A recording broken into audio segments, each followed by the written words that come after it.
In this video, you will learn how to use the tools available in UNB Libraries article databases to find the best words or phrases for researching your topic. Subject terms are words or phrases used by a database or a catalog to categorize its content. You can think of subject terms as the preferred language used by a database to capture the essence of a topic. By tapping into this language, you will retrieve more precise search results. When you go into a Tim Hortons in Fredericton, Canada, you can request a double-double. However, if you go into a cafe in Paris, France and ask for a double-double, they will have no idea what you want. You need to make your request using the proper terms in the appropriate language. Un tasse de café, s'il vous plaît. You can find the best words and phrases for researching your topic within UNB Libraries article and research databases by using the subject terms or Thesauri options.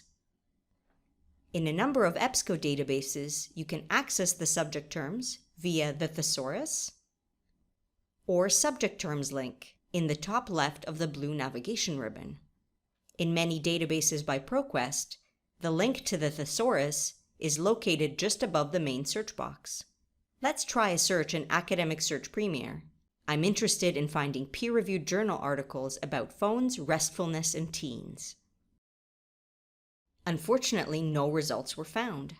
Let's explore the subject terms to check if the lack of results can be attributed to my search vocabulary. While I use the word phones, the subject terms suggested are telephone or cell phones.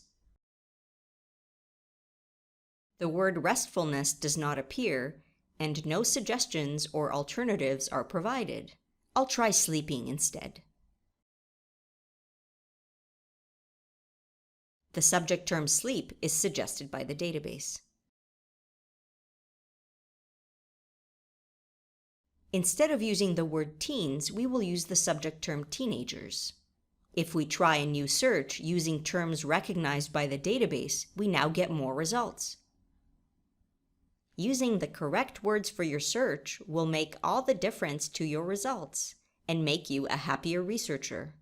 Remember, each database has its own preferred vocabulary. You should check with each one and not assume that a search term will be recognized by multiple databases. In this video, you have learned how to use the tools available in UNB Libraries article databases to find the best words or phrases for researching your topic.